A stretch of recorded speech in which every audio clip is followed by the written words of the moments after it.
You ever wonder why it's so hard to be a business owner or a creative? Routines.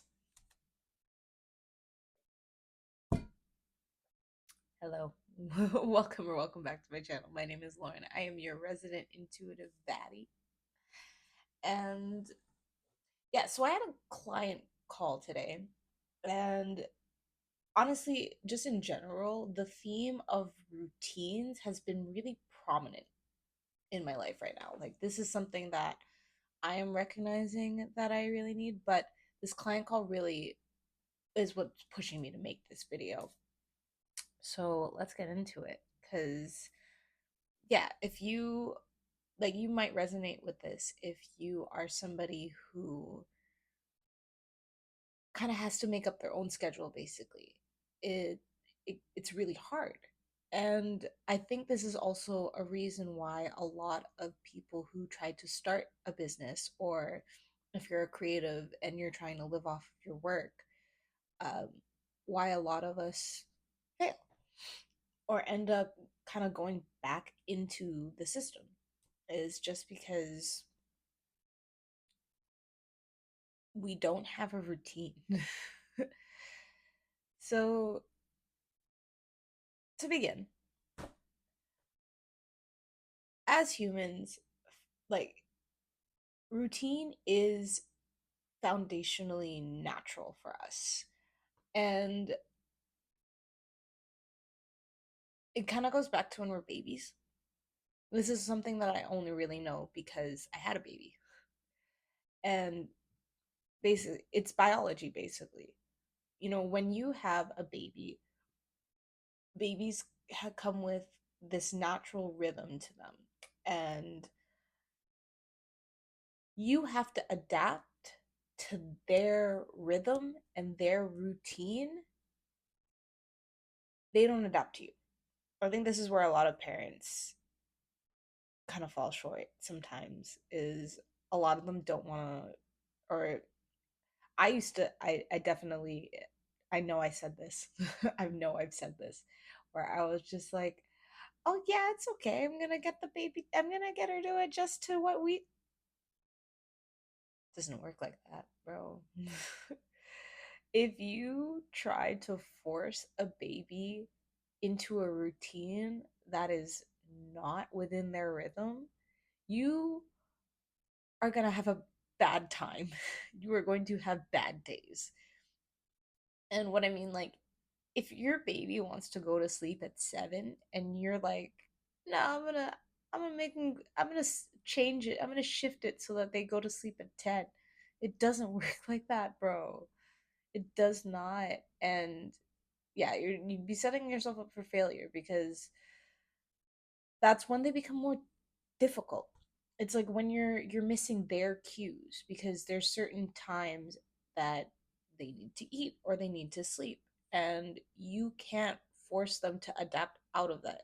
You know, it's like, especially with newborns, and like, there's windows for these things. For example, with sleep, right? It's like, if you try if you try to get them to sleep too early, they're not tired enough, so they won't fall asleep. But con- funny enough, if you take too long, or if you go past their what's called awake window, they get, something happens where they become overtired, which means they just get crankier, which makes it harder to put them to sleep. That was probably one of the craziest things for me when I first became a parent. Was I was like, what, I remember I was like, I thought she was tired, she was yawning, why the fuck is she, like, why is she wiling out? And then I learned what overtired was, and I was literally like, that's a fucking thing. But it also makes sense, because I think it happens to, I think it still rings true as adults. It's just obviously not as prominent for us, because like, we just push ourselves, and mentally, um we don't really see it. But yeah, it's like, basically being overtired is when you get cranky and shit. So it's like the same thing with hunger, right? if if you eat too early and you're not really hungry, you're not going to eat as much. But then if you get if you go past when you're hungry, or like when you should be eating, then you get hangry, and also your stomach shrinks because your body is like, oh, what the fuck, we're not eating, so we gotta contract to go into survival mode. By the way, I'm doing this new thing where I have written out my notes and then I put them into AI so that they're organized and I'm reading from that. So if you see me looking over there, that's what I'm looking at. Okay. But yeah, it's not that it's stubbornness or anything, right? It's just that you're disrupting their system. And again, this evolves as we grow older. It doesn't The need doesn't just disappear, it just changes over time. Very evident as well, like from baby to toddler, because it's like, yeah, my daughter's routine now that she's 2 years old is a little bit more flexible. However, there are still certain guidelines where it's like she does still need to do, like, the best way that she learns certain things is through consistency. I just got her to, I wouldn't say she's fully potty trained, because I believe when you're fully potty trained is when like you're able to fucking pull down your underwear and like do go by yourself and not need to ask anybody. But she's at the point now where it's like she's just like, she doesn't need diapers all the time because she tells us now when she needs to go. And that was built through consistency. And it's funny because uh I mean, it was mostly my mom that was just like, she's not ready, she's not ready. And it's just, and I was just like, no, we just have to keep doing it. And yeah, it's one of those things when you work it into the routine, it takes a couple of days, but with the consistency, they get it. And then all is kosher. But yeah, as adults, I think a lot of us don't know how to build routine. And it's not necessarily that we lack discipline or motivation, it's just that we don't know how to build a routine. Why don't we know how to build routines, Lauren? Well, this is why the school system is a problem. And I know it works for a lot of people, but the thing is it hardwires us to be to follow a routine that's given to us. It's like, yeah, maybe in high school you get to choose what subjects you get, but the fact of the matter is that it's it's a system that doesn't have much flexibility. It's very set. And the fact that we do that for at least 12 years if you're going through grade school, maybe a little longer. If I mean, I don't really know how kindergarten works anymore, to be honest. I think kindergarten, aside from the hours of start to finish being the same, I think it is a little bit more free flow than, when you get into higher grades or when you get into subjects. But um the thing is, or the thing about the school system that a lot of people don't really recognize, or maybe people do, I don't know. I think a lot of people are unconscious to this, is it makes it really easy to assimilate us into the workforce. It conditions us.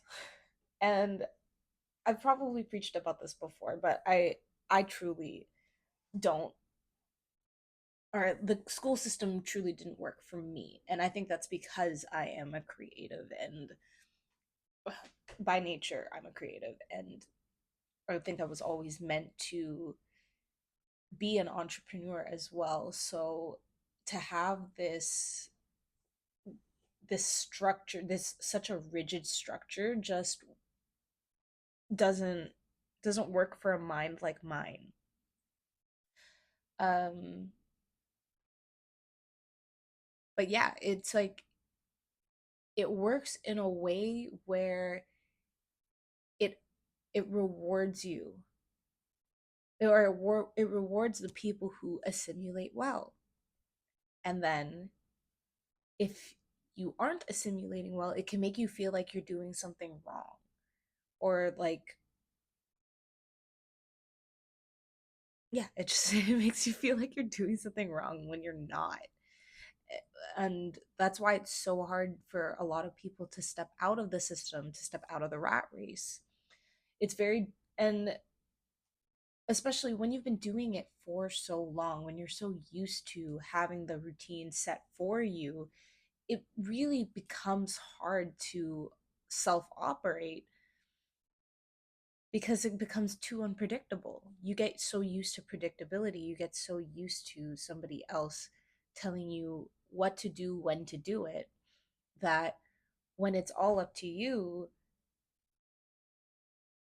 it's it's just really hard. And then on a financial front, again, the system rewards people who assimilate well. This is another really big pain point, I feel, especially like for entrepreneurs or people trying to start their own business, is that the system doesn't really reward you well on a financial front when you're trying to do that.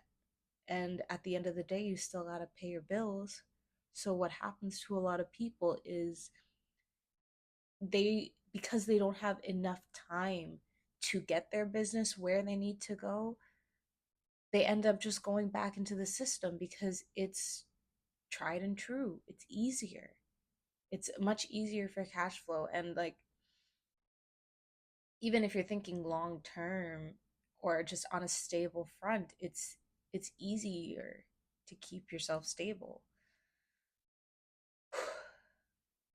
So the belief that starting a business is hard and um, yeah, it's hard work is statistically true that because a lot of people do fail in that sense. And yeah, it's like, what do you do if you can't pay your bills? What do you do if you can't invest more into the business? It's just like, it just becomes too hard and you end up back in the system. So yeah, it's like the financial 3D that keeps us there, keeps us in the rat race. And I mean, I could get into a whole other thing about the fact that that belief as a core is also is more so the pain point than just the schedule. But I mean, all to say that we are conditioned this way for a reason. It makes it a lot easier for us to be controlled. But again, this isn't that's not necessarily the point of this video. It's again more so the importance of structures and how we can get around that. um but yeah, for myself specifically, something that I am noticing now, or that I've reflected on, is that a lot of the times when I meet people who are successful and that are doing things that I'm aspiring to do, or that are in line with the same things that I want to do, I tend to ask them, I want to say how they did it, in a sense. Like I ask a lot of people, honestly, it gets very interviewy where I'll ask people like, how did they get started? How did they set prices? How did they get clients and stuff? And what I'm realizing is that when I'm asking those things, what I'm really searching for is a framework, because I'm so used to having that set for me that now that it's up to me and I don't really know, or it's just, I don't ex- exactly know what works, because I mean, what it really is, or what it really needs to be, is trial and error. I'm so sorry, I'm cold. I don't know if you can notice. I'm shivering because I'm like tensing up, and I feel like that's showing up in my speech, but sorry. My bad. Um, ugh. um, but yeah, it's like when you're at a 9 to 5, right? You have there are people higher up that lay out everything that needs to be done and then delegate, and you are just told what task needs to be done. You're given the deadline, all good, right? But for entrepreneurs, for creatives, you might not necessarily have a set deadline for something. It's like, unless you're working on something like a grant or something that is for like a project for other people. When it comes to things like getting marketing out, or even if you think about these videos, like I don't have a deadline for these videos until I make one. And even if I make one, it's somewhat flexible because it's like, oh, if I don't get the recording out by tomorrow, but I get it out 3 days later, it's like the consequence, there's no real consequence for me unless I end up delaying to the point where it's like, okay, Lauren, you're not getting anything done, and not getting anything done means you're not generating any results, which means you're not generating any money, which means you can't live. So yeah, and the problem is like it it's so easy to get lost in trying to find your framework in other people's. And um some, like, honestly, especially for creatives specifically, not just entrepreneurs, like creatives specifically, sometimes a routine doesn't work because the work isn't repeatable like at a 9 to 5 job. It's like,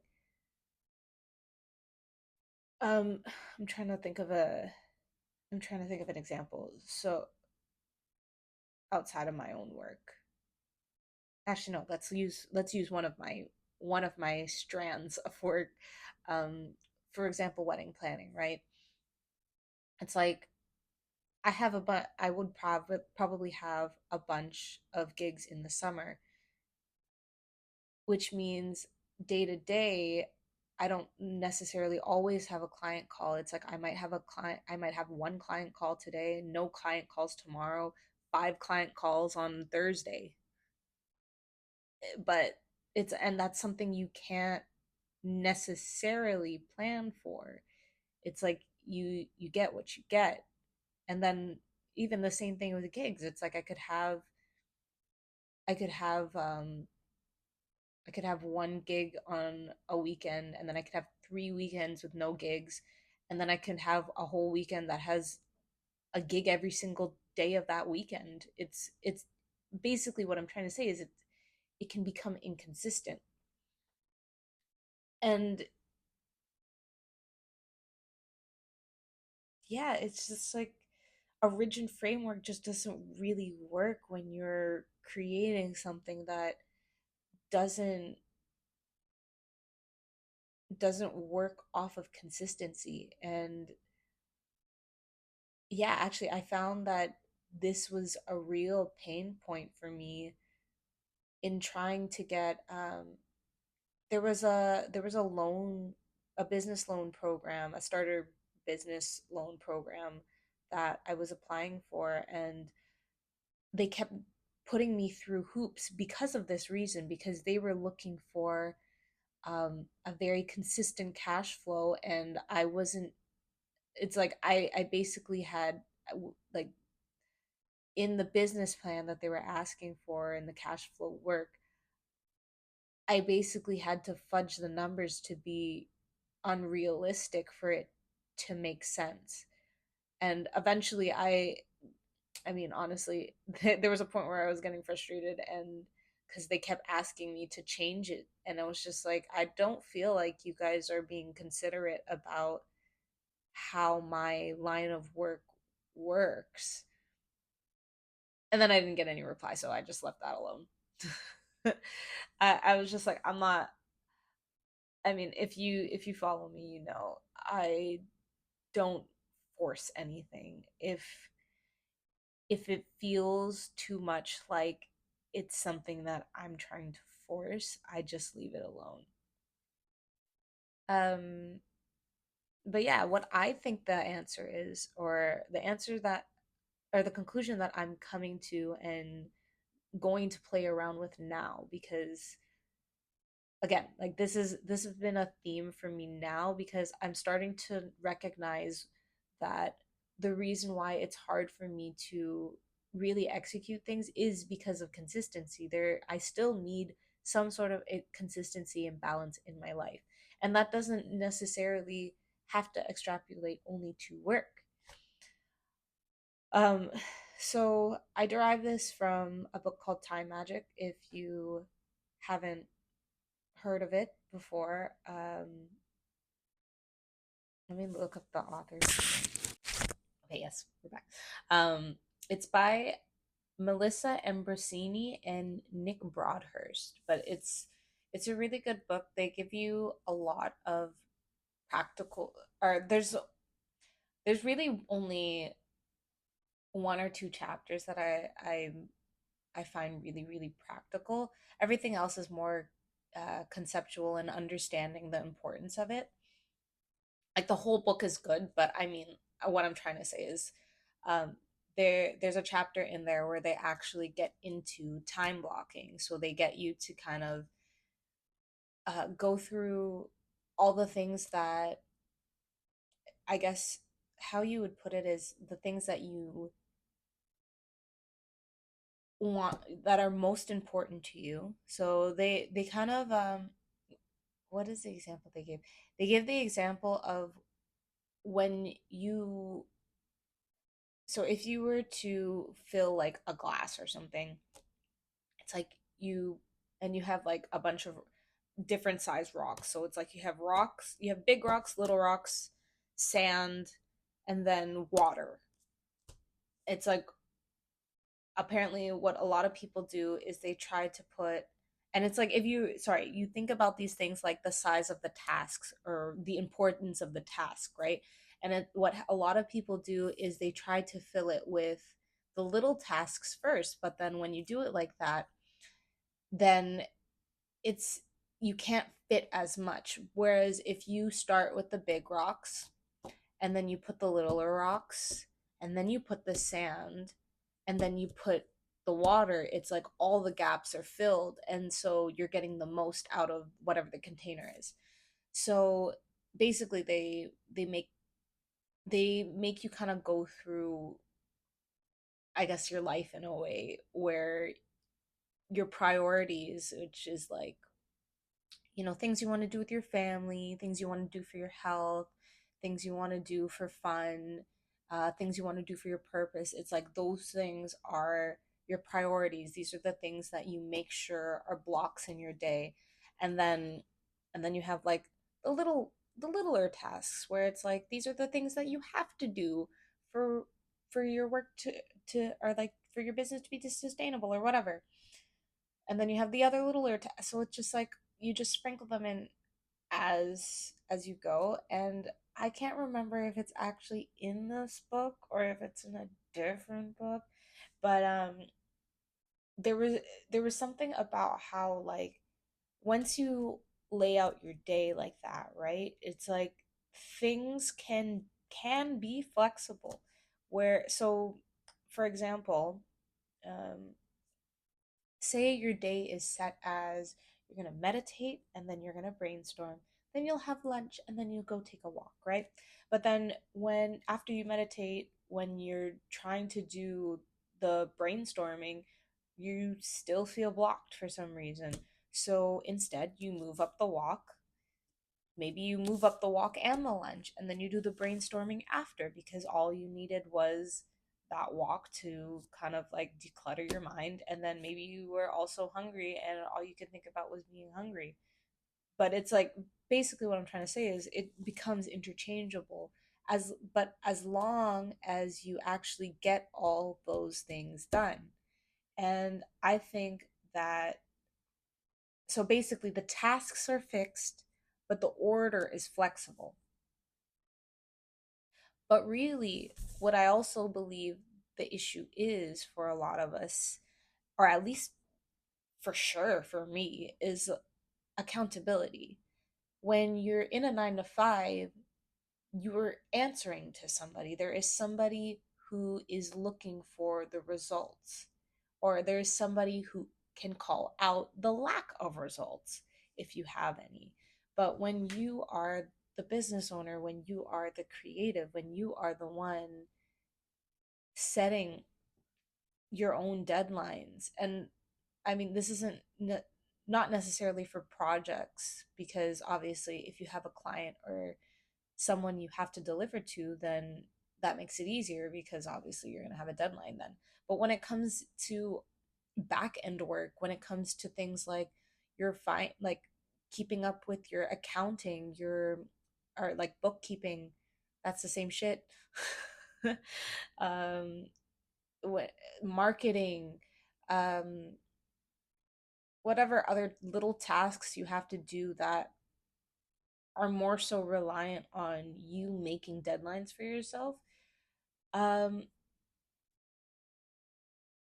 yeah, it becomes really really easy to be able to just push things until later or until we want to do things. And that happens because there's no immediate consequences for procrastinating. And how do I obviously I know this because that is something I had my master's in. I, I remember I asked one time, I asked my one of my best friends what my biggest strengths and weaknesses are, and like for weakness, her number one thing for me, which was so true, was procrastinating. Because I mean, like, it stems from perfectionism as well, where it's like, I don't want to put this out because I can make it perfect. But then you get stuck in this loop of, oh, I don't have, I can just push the deadline because it can, like, I can make it better. I can make it better. And like, the truth is, yes, you can always make it better, but at the same time, done is better than than perfect, because perfect really doesn't have, like, perfect is subjective. And the problem with being a creative or an entrepreneur, depending on how you want to look at it, is that you can always raise the bar for perfect. You can always improve it. And if you never stop yourself, you just never get it done. So let's see. So all that to say, what a lot of people really need is some sort of accountability system. And this can still be done on your own if you get a habit tracker per se. You might, so visually it's like you can look at it and you can be like, okay, I missed this like 2 days in a row. Or yeah, um let's see, habit tracker, or like a planner kind of thing, one of those. Ooh, there was a point in time, there's an app called, ooh, I really hope I don't get it wrong. I think it's called Tasks. I don't want to exit out of this and then realize that I'm wrong. I will just, I'll put it somewhere if I am wrong. I think it's called Tasks. It's like, it's an app that, it's one of those apps that you just pay one time, and then they actually mention it in the book. That's why I had gotten it originally, and it's really good for organizing your tasks and like organizing them into projects, and then organizing those into areas of your life. Honestly, I just have to, I think I have to clear mine out and redo it because a lot of the tasks there are old. um, but yeah, honestly, even with that stuff though, I think what would help for a lot of us is to have a person that can actually keep us accountable. So, whether that be an accountability partner, like somebody in your life that is willing to get on your ass consist to be consistent, whether that's daily, weekly, monthly, whatever you need, or to get a coach. Honestly, I am recognizing more and more why coaches are so important, because at the end of the day, the structure isn't to box you in, it's just to make sure that you get things done. So if this resonates with you and you're looking for somebody to keep you accountable, sessions are available, one-on-one sessions with me. I mean, I mostly work with self-concept, but I mean, a big part of self-concept is helping you get to the next version of yourself, the next or the version of yourself that's most in line with your highest timeline. And something that was brought to my attention recently in conversation when I was telling somebody about what I do, I was talking to this guy who has been is a co-owner of a barbershop, and he was telling me that my work is always necessary because even for someone like him, somebody who to most other people is established,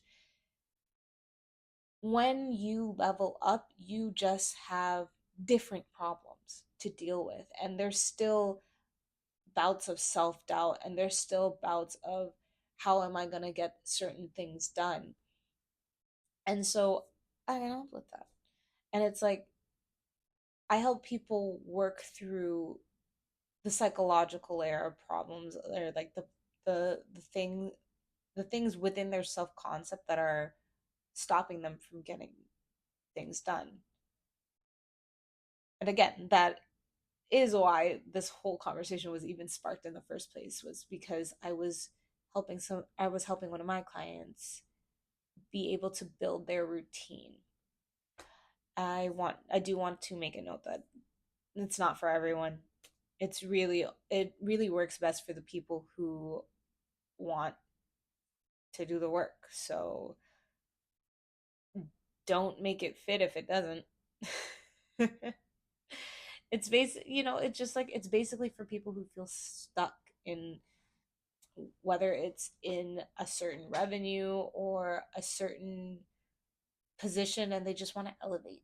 So if you feel like there are some patterns that you keep repeating and you want to break through them, or you're facing a big decision in a different area of your life, this obviously doesn't only extrapolate to career, it's just what the topic of the day is. My approach isn't to tell you what to do, it's literally just to keep you on track for what you already know you need to be doing. Because again, I created this I'm realizing more and more that I created this business because this is what I wish I had when I was starting to create in general. So if this sounds like something that fits for you, link is below. But if not, no pressure, take your time. It doesn't have to be for you. Again, it's for people who are ready to do that work. And again, if this is not you, I just hope that the video resonated and that you gained something from it. So until next time, see you in the next video.